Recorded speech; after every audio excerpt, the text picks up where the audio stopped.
السلام عليكم بنات، شلونكم؟ شخباركم؟ ان شاء الله يا رب الكل بخير وصحة وسلامة.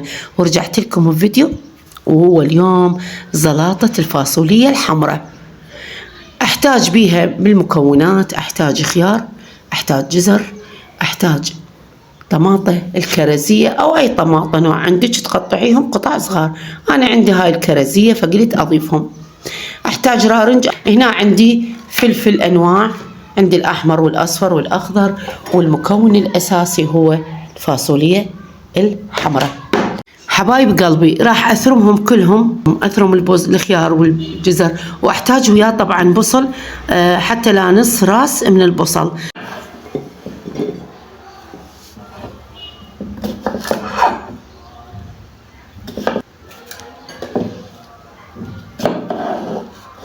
راح اخذ من الفلفل الاحمر قطعة،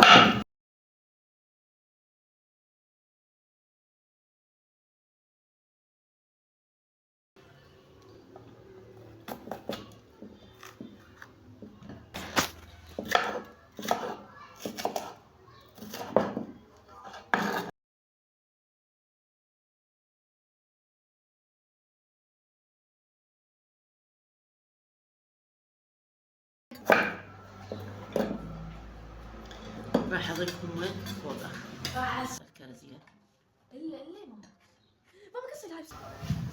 هاي راح اقطعهم من الوسط هالشكل.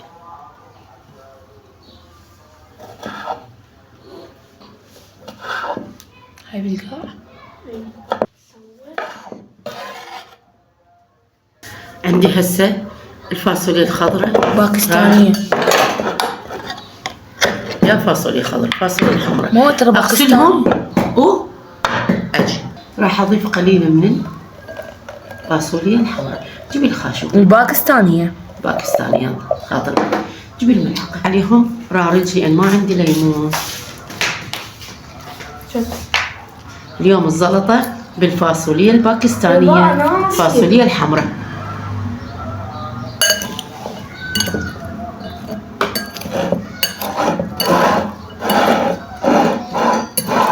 اكو قسم يضيفون وياها خس عادي، انا رديتها بهالمواد اللي موجودة عندي بصراحة. من الفلفل الالوان، شوف المنظر، شوف الجمال، شوف الالوان تخبل. بعد هسه ايش راح اضيف عليه؟ ذرة. اخلطهم. طبعا هاي الزلاطة كافي، هاي الزلاطة جامعة كل الفيتامينات، جامعة كل المكونات الصحية. اديرهم هنا.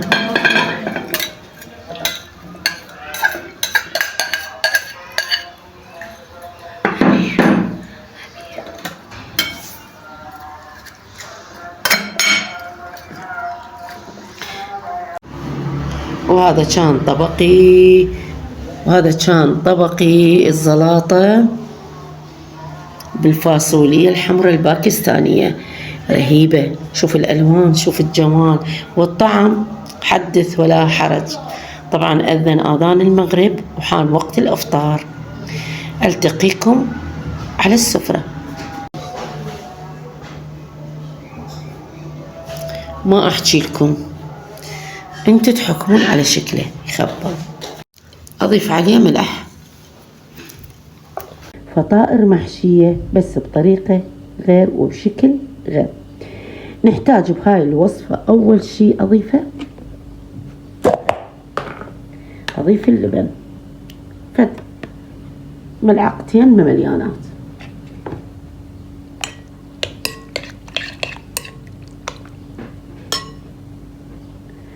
أضيف قليل من الكمون،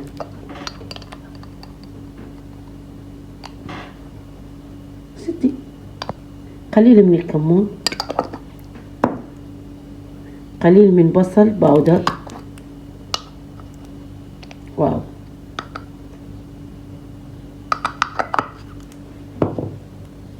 قليل من الزنجبيل،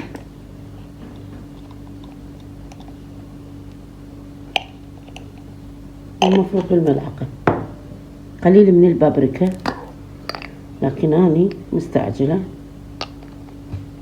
ابرك نحلها. صوص الياس طعم يخبل.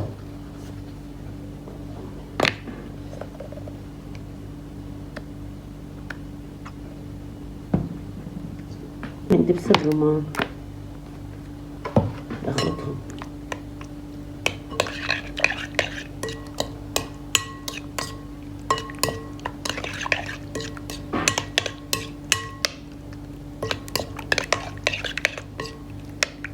واو العطر فتشي. هاي راح اتركهم لحين ما اعجن العجينة واكملها وبعدين ارجع لكم.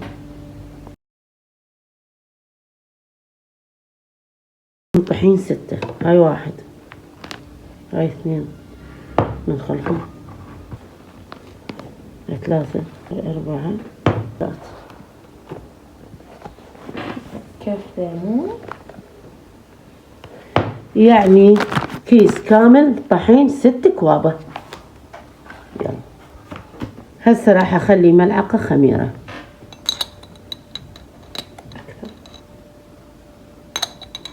خلي ملعقة وشوية لان الفطور منلحق عليه. 2 ملعقة سكر.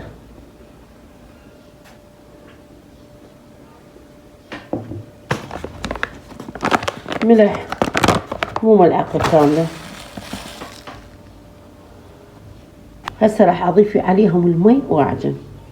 طبعا انا هاي طريقة العجينة طلعتها اكثر من مرة زين. والطحين حسب نوع الطحين تحتاجين المي، بس لازم تكون اسمك من العجينة مع الخبز.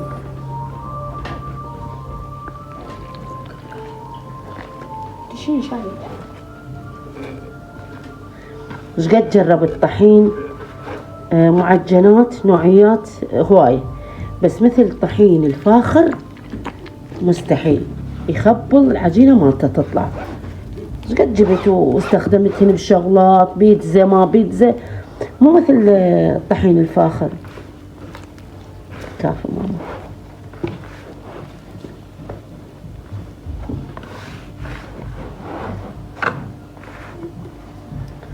شوية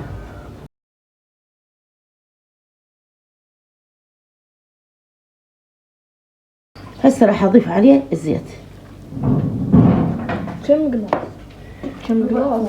ربع كوب من الزيت لان احنا بداية العجن ما خلينا العجينة قوية. من ضفت لها الزيت راح تترف عندي. هسه راح اسلفنهم واتركهم الحين ما تختمر، يعني مو تختمر شوية وارجع هم اعجنهم. جبنا طاوة راح نضيف عليهم زيت.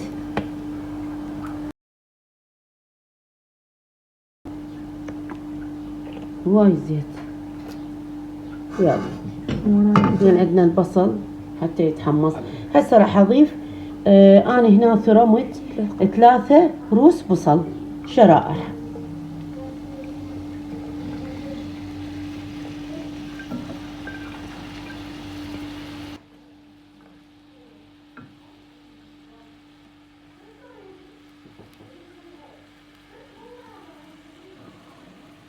وابقى اقلبهم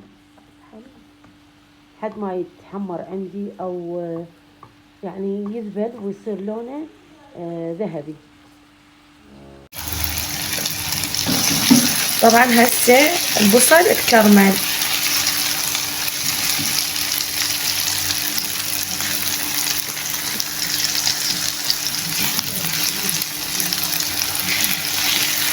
هسه البصل اتكرمل عندنا. شنو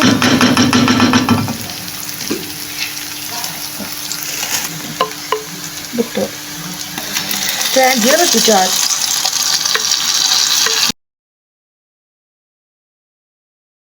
ليش حتى تستطاع لان البصل اتكرمل.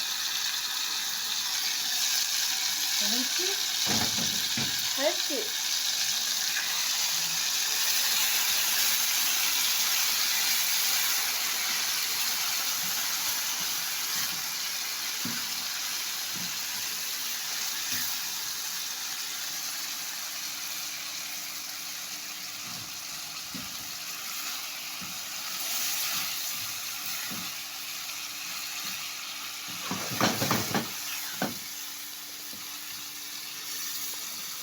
طبعا هنا راح نضيف ملعقة معجون، بس لا عبالكم احترقت، لا مدشوعة، راح نشوفها مدشوعة.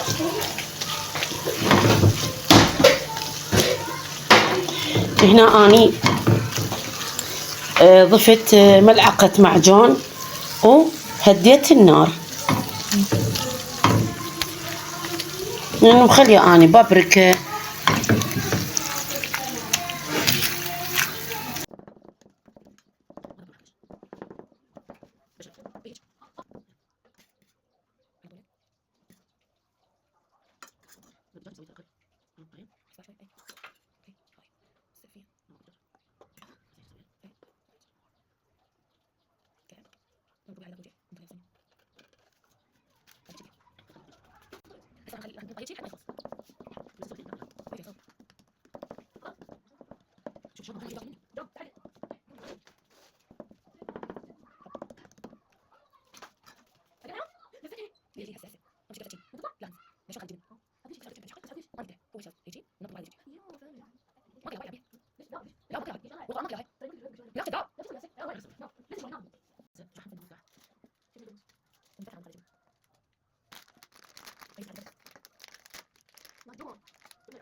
وهاي كانت الفطائر. تخبل الريحة، ريحة الجبن تخبل. يعني فطورنا اليوم فطائر على مخللات على هاي الزلطة الرئيسية اللي أنا محتاجتها، يعني توب التوب هاي. وهنا وهذا كان فطورنا اليوم بسيط بسيط. وسوينا بالعجينة اللي بقت سوينا خلية النحل كحلة بعدها بالفرن، واحنا جاي نفطر. هسه راح نفطر ونقول ونتوكل على الله. بسم الله الرحمن الرحيم. اللهم لك صمت وعلى رزقك افطرت وعليك توكلت، يا واسع المغفرة اغفر لي. نقرأ سورة القدر. طبعا بناتي ما يحبون يطلعون صوتهم، يستحون، فيقروها على الصامت. أنا أقول بسم الله الرحمن الرحيم. إنا أنزلناه في ليلة القدر وما أدراك ما ليلة القدر. ليلة القدر خير من 1000 شهر، تنزل الملائكة والروح فيها بإذن ربهم من كل أمر، سلام هي حتى مطلع الفجر. صدق الله العلي العظيم. هذا كان فطورنا البسيط. راح أذوقها بعد ما أكلت الشوربة يعني.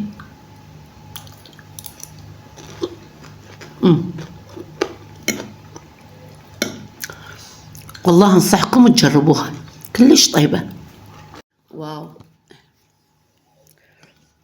هسه عيني وأنا بنتي الله، شو هذا شو هالجمال، شو هالحسن، رهيبة. تخبى أنا ما أحب الجبنة، أحب المكسب. عاشت إيديش ماما طبعا، فكرة الزهورة، واختارت لنا اليوم هاي الطبخة،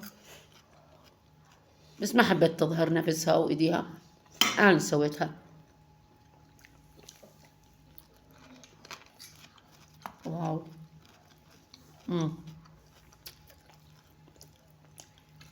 الطعم مميت مميت عن جد، طيبة والله كلش طيبة. تخبى عن جد. سووها.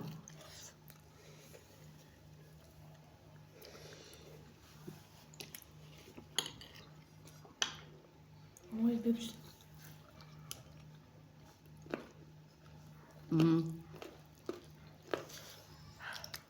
فاصوليا الحمراء كلش طيبة.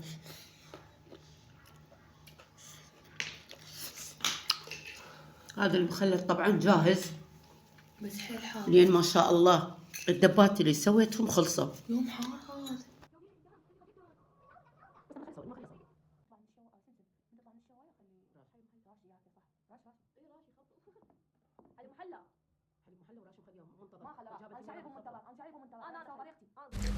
العجينة الزادت سويتهم على شكل كرات صغار وخلتهم بهذا القالب، وودتهم بالفرن وشغلت طبعا الفرن من جوا، وبعدين شغلت الفوق، يعني نقول فوق وجوا، الفوق أنصى من الجوا، وكملت العجينة وطلعوها من الفرن مثل ما تشوفون، وصارت بهالشكل. خليت النحل وضافت عليهم السمسم، وبعد ما استوى وضافت عليهم حليب المحلى، وانطى الطعم يخبل. اللي هنا خلص الفيديو، التقيكم فيديو جديد. باي باي.